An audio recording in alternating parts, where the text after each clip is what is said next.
August 23, 1807. The banks of the Ballygawley River, in County Tyrone, Ireland. When Constable William Henderson pulled the body from the muddy shallows that morning, he noticed something peculiar. The woman's hands were bound with horsehair rope, traditional but effective. Her ankles bore the same restraints, but it was what he found clutched in her rigid fingers that made him step back from the corpse.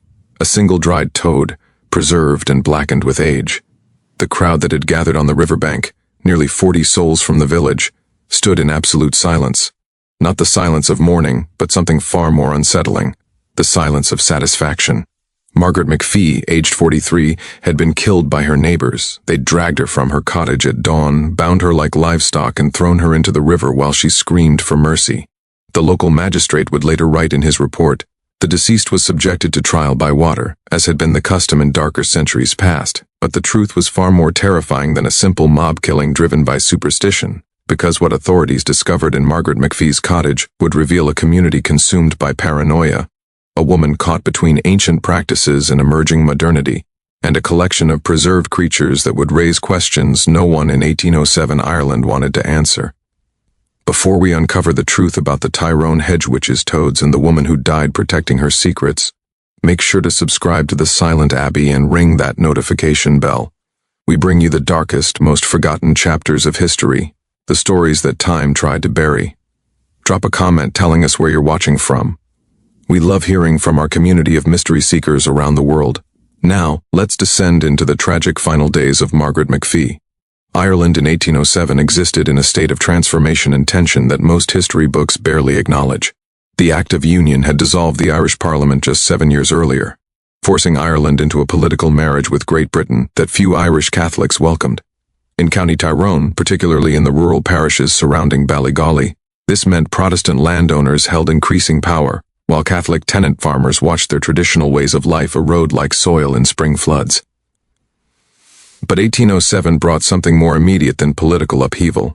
It brought the worst harvest failure in living memory. The summer had been unseasonably cold.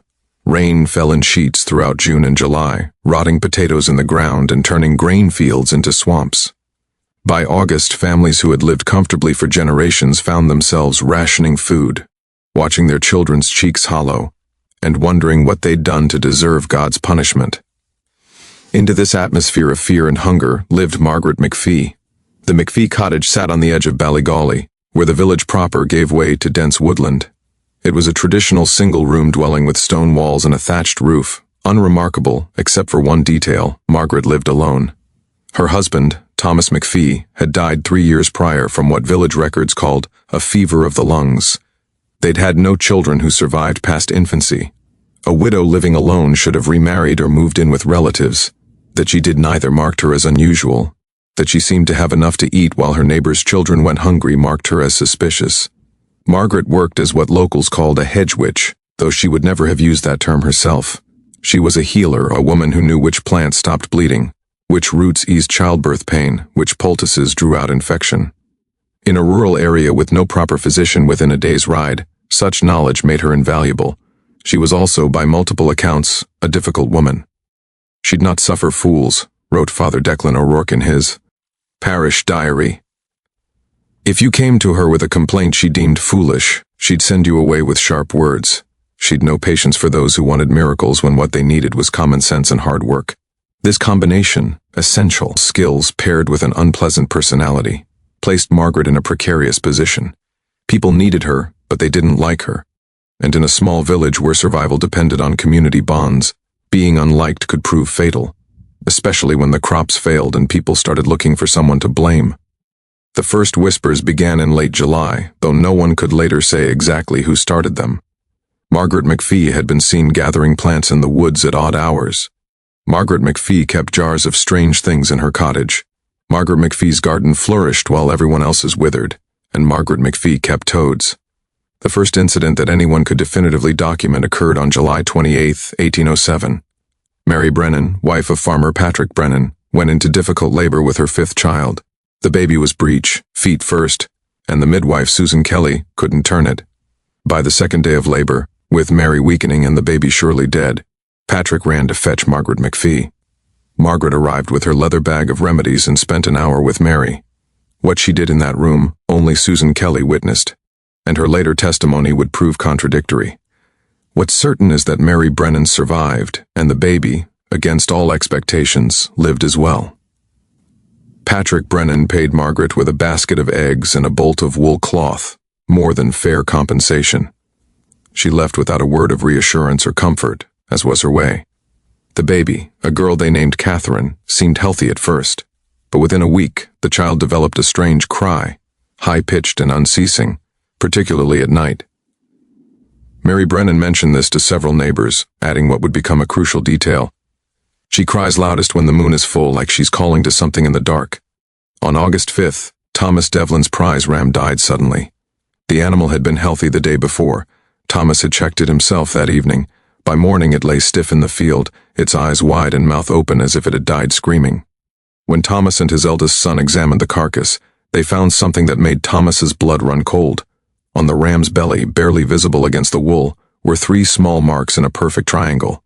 They looked, Thomas would later tell Constable Henderson, like someone had pressed their fingertips into the beast's flesh, hard enough to bruise the skin beneath. Thomas owned the field adjacent to Margaret McFee's cottage. His ram had been grazing within sight of her door. That evening, Thomas visited Father O'Rourke at the parish house. Their conversation wasn't recorded, but we know what happened next. Father O'Rourke went to Margaret's cottage the following morning. The priest's diary entry for August 6th reads, "Visited the McFee woman regarding concerns raised by Thomas Devlin. She received me coldly, as is her nature. I inquired about her practices and whether she employed any methods that might fall outside Christian teaching. She laughed, an unpleasant sound, and asked if I believed she'd hexed Devlin's ram.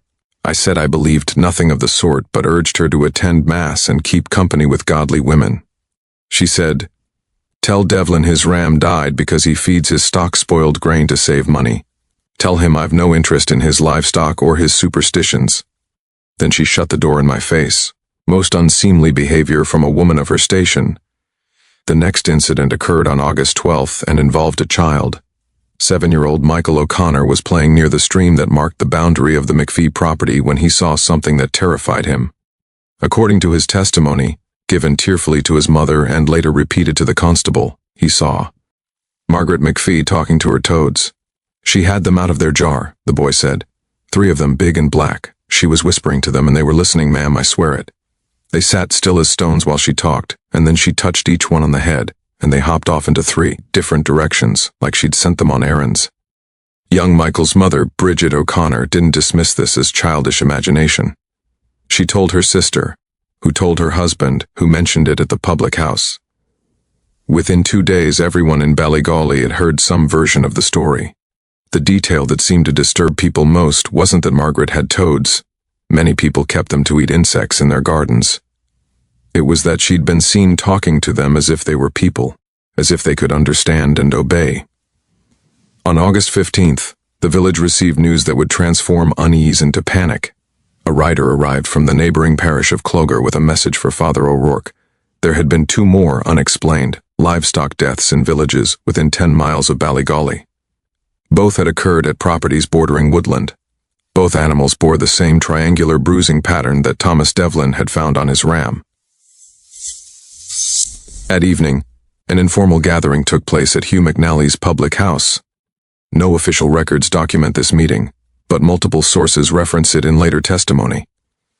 Present were Thomas Devlin, Patrick Brennan, Hugh McNally himself, and at least a dozen other men from the village. The conversation turned to Margaret McFee.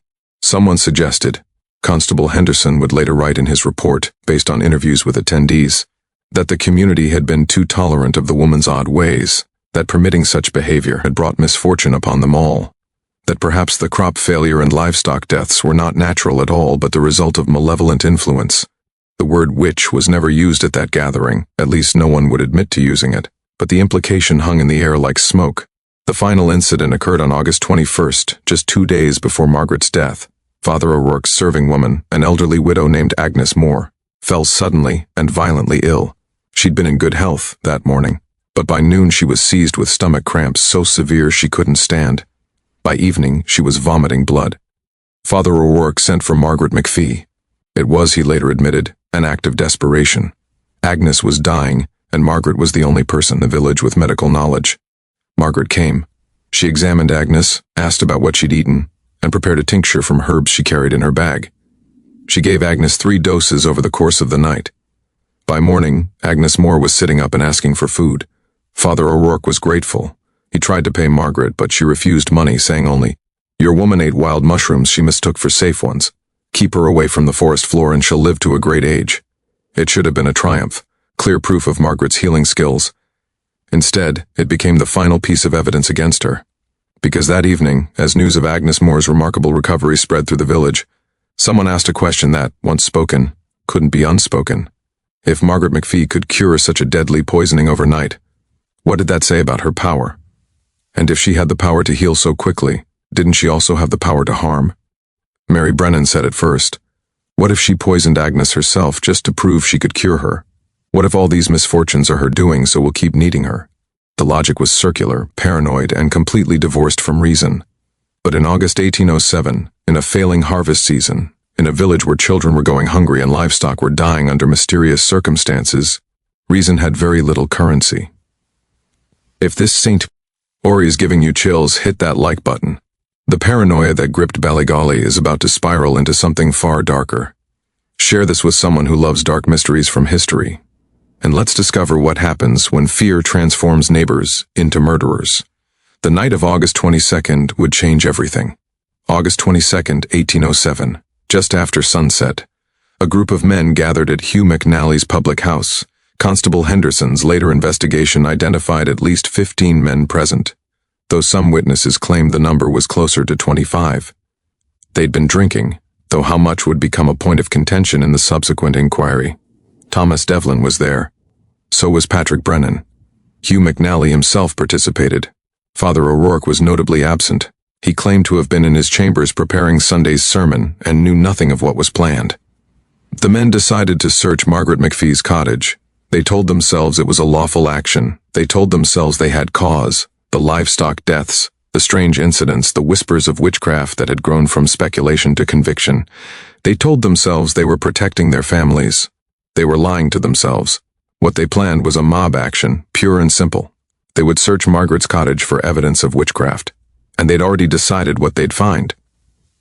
The group arrived at Margaret's cottage around 9 o'clock. It was full dark, with no moon, a detail that several men would later claim was unnatural and proof of dark forces at work, though the lunar calendar clearly shows August 22nd, 1807 was the night of a new moon. Thomas Devlin knocked on the door. Margaret opened it. What happened in the next few minutes remains disputed. Some claimed Margaret invited them in calmly. Others said she tried to shut the door and they forced it open. What's certain is that all 15 to 25 men crowded into Margaret McFee's single-room cottage, and what they found there would seal her fate. Jars lined the shelves along every wall, dozens of them, maybe more than 50. And in those jars, preserved in alcohol or dried and wrapped in cloth, were toads. Not 3 toads, as young Michael O'Connor had seen. Not a handful. The men would later estimate between 40 and 60 preserved toads in various states, along with several live ones kept in larger containers with moss and water. But there was more. Bundles of dried herbs hung from the ceiling beams, not unusual for a healer, but the quantity struck the men as excessive. There were roots they couldn't identify, some twisted into shapes that looked almost deliberately grotesque. There were several dead birds, dried and mounted on wooden perches. There were stones marked with symbols that none of the men recognized. And then there were the books.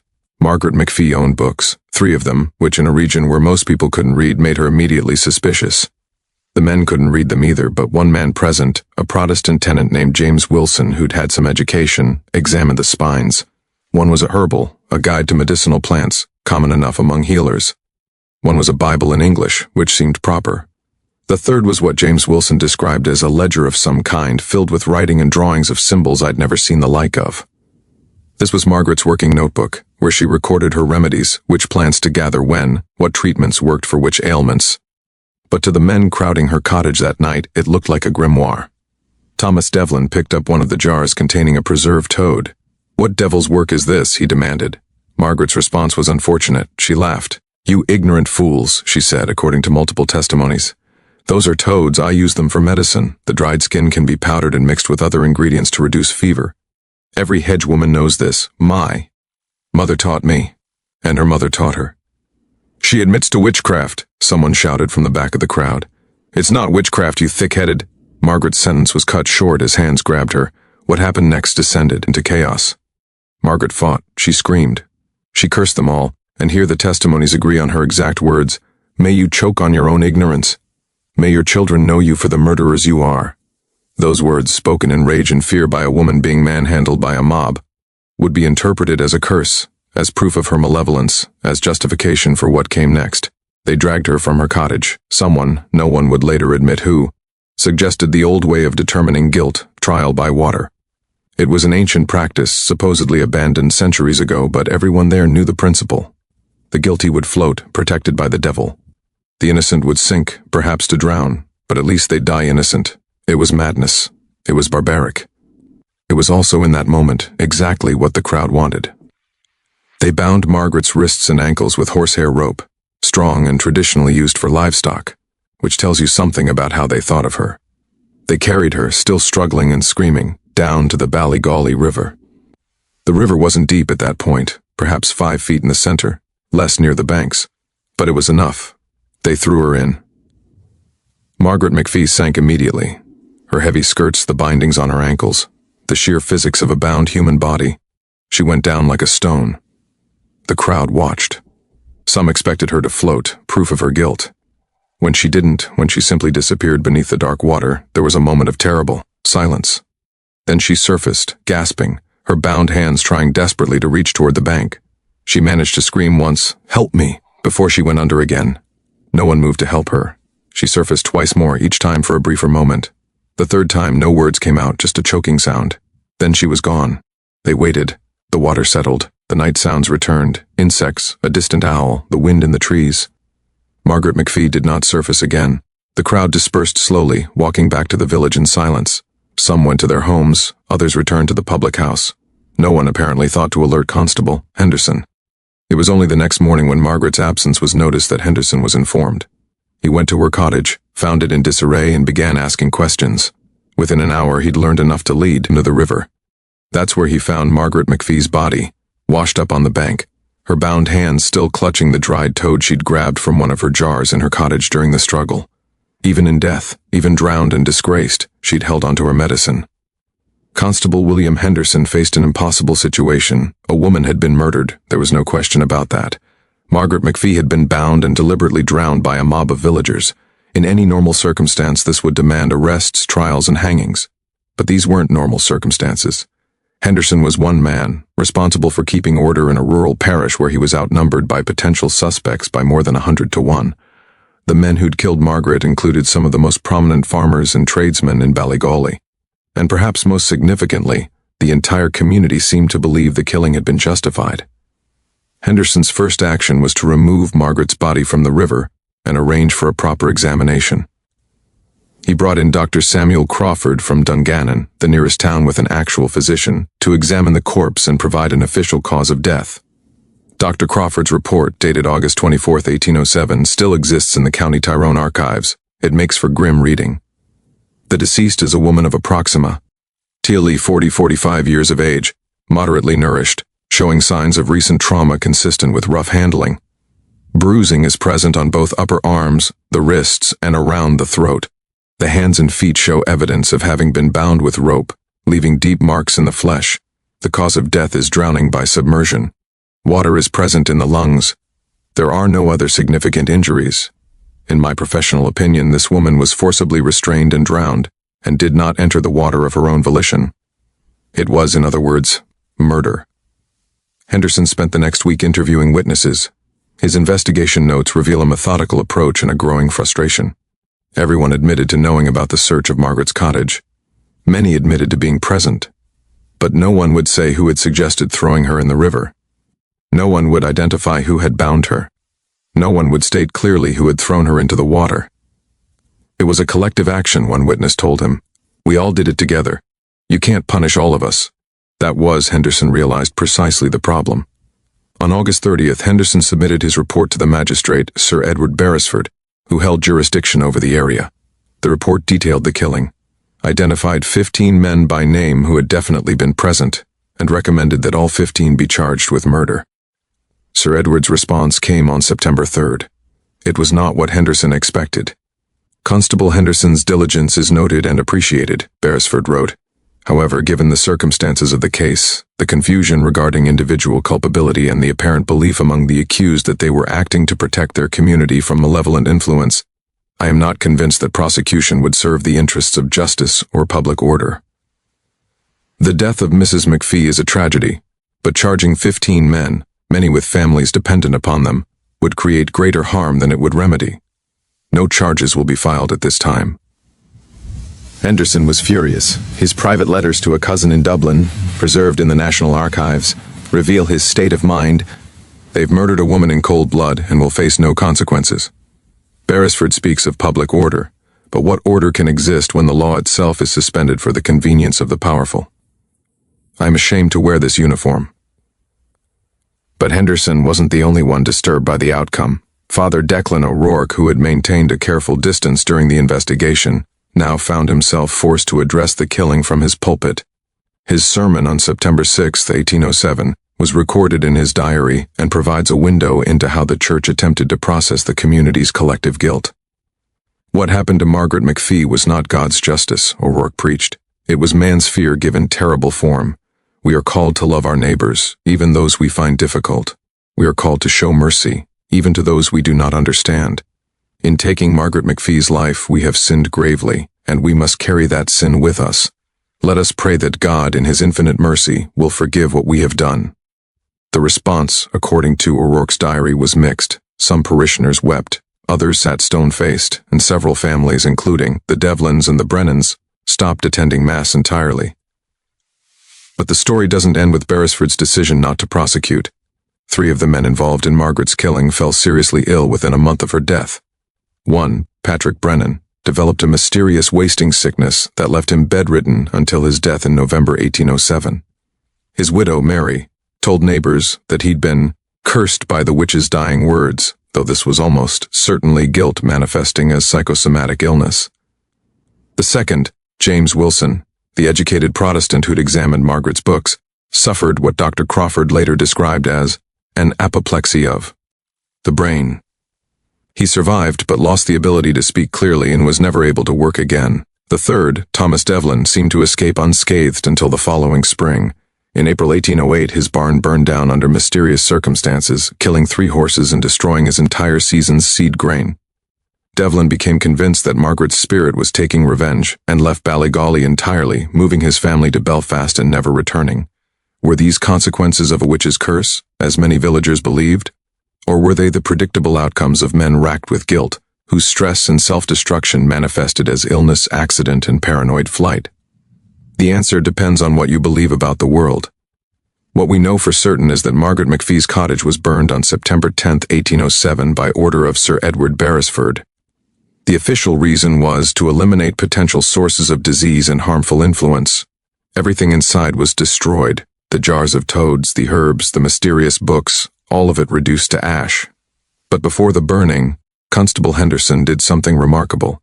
He entered the cottage one final time and removed Margaret's notebook, the ledger that had looked like a grimoire to the mob. Henderson kept this notebook for the rest of his life. When he died in 1832, it passed to his daughter, who eventually donated it to the Ulster Folk Museum in 1891. It remains there today, a detailed record of folk medicine practices in early 19th century Ireland. What the notebook reveals is extraordinary. Margaret McFee wasn't practicing witchcraft. She was practicing medicine, remarkably sophisticated medicine for her time and place. Her remedies showed deep knowledge of herbalism, many of which modern pharmacology has validated. Her use of toad skin, which so horrified the mob, was based on the antibiotic properties of certain compounds in amphibian secretions, something science wouldn't formally identify until the 1960s. Margaret McFee was, in effect, a scientist. She was experimenting, recording results, refining techniques. She was ahead of her time by a century or more, and a mob drowned her for it. No one was ever punished for her murder. The men who killed her lived out their lives in Ballygawley, some successfully, some not. The village itself endured, though several families left in the years following Margaret's death. The crop failures ended with the next season, as crop failures do. Within a generation, the story of Margaret McFee had become a local legend, the details already fuzzy. By the time the 20th century arrived, she was remembered, if at all, as the woman who was drowned for being a witch, with none of the nuance or horror of what actually happened. The drowning of Margaret McFee wasn't an isolated incident, though it might be comforting to think so. Between 1800 and 1850, there were at least 17 documented cases in Ireland of people killed by their neighbors on suspicion of witchcraft, despite the fact that witchcraft prosecutions had been officially abolished in British law in 1735. The legal system might have moved on, but rural communities held on to older beliefs and older methods of justice. What Margaret's case reveals is the particular vulnerability of women who lived outside traditional social structures. As a widow living alone, Margaret lacked the protection that a husband or male relatives would have provided. As a healer with specialized knowledge, she wielded a form of power that made others uncomfortable. And as a woman who refused to be deferential or likable, she violated the expectations of how women were supposed to behave. This combination, independence, knowledge, and an unpleasant personality, proved fatal. The case also demonstrates how quickly communities can turn violent when facing circumstances they don't understand. The crop failures of 1807 were caused by weather patterns, not witchcraft. The livestock deaths were likely disease or, as Margaret herself suggested, poor farming practices. Young Catherine Brennan's unusual cry was probably nothing more than infant colic. But humans crave explanations, especially for misfortune, and when scientific explanations aren't available or aren't satisfying, supernatural explanations fill the void. It's easier to believe that suffering is caused by a malevolent neighbor than to accept that sometimes crops fail, animals die, and children cry for no reason anyone can control. Margaret McFee's murder had one concrete effect: it frightened other healers in the region into silence. In the years following 1807, several women known for medical knowledge either stopped practicing openly or left the area entirely. This created a genuine healthcare crisis in rural Tyrone, as traditional medical knowledge, accumulated over generations, was lost or driven underground. It would take decades for the region to recover this expertise, and by then much of it had been forgotten entirely. The case also highlights the failure of legal institutions to protect vulnerable people when those institutions were staffed by men from the same social class as the perpetrators. Sir Edward Beresford's refusal to prosecute wasn't unusual. It was standard practice. The law existed in theory, but its application depended entirely on the willingness of local authorities to enforce it against their peers and neighbors. They almost never did. Constable Henderson's actions stand out precisely because they were so rare. He tried to do his job. He documented the crime, identified the perpetrators, and demanded justice. That he failed says more about the system he worked within than about his individual efforts. Margaret McFee's notebook, preserved by Henderson and now housed in the Ulster Folk Museum, has become an important historical document. Medical historians have studied it extensively, and it's been featured in several exhibitions about traditional Irish medicine. Some of Margaret's remedies have been tested by modern researchers and found to be remarkably effective. There's a bitter irony in the fact that Margaret McFee is now celebrated as an important figure in Irish medical history, her knowledge valued and studied, when during her life that same knowledge got her killed. The location of Margaret's drowning is unmarked. The exact spot on the Ballygawley River where she was thrown in and where her body washed up is unknown. The river's course has shifted in the intervening centuries. Her grave is similarly lost to history. She was buried somewhere in the parish cemetery, but no stone marks the spot, and church records from that period are incomplete. In 2007, on the 200th anniversary of her death, a small group of local historians attempted to have a memorial erected in Ballygawley. The proposal met with resistance from some community members who felt it would bring up old shame and remind people of things best forgotten. The memorial was never built. This resistance to remembering is itself significant. Margaret McFee's story is uncomfortable because it implicates an entire community in murder. It's not a story of a single villain who can be condemned while everyone else remains blameless. It's a story of collective violence, of good people doing terrible things, of a community's fear overriding their humanity. These are the stories we most need to remember, precisely because they're the ones we most want to forget. What do you think drove the men of Ballygawley to murder Margaret McFee? Was it genuine belief in witchcraft, fear of someone different, or something darker in human nature that turns neighbors into executioners when circumstances create enough pressure? Leave your theories in the comments below. This community always has fascinating insights. Margaret McFee died for the crime of knowing too much and refusing to apologize for it.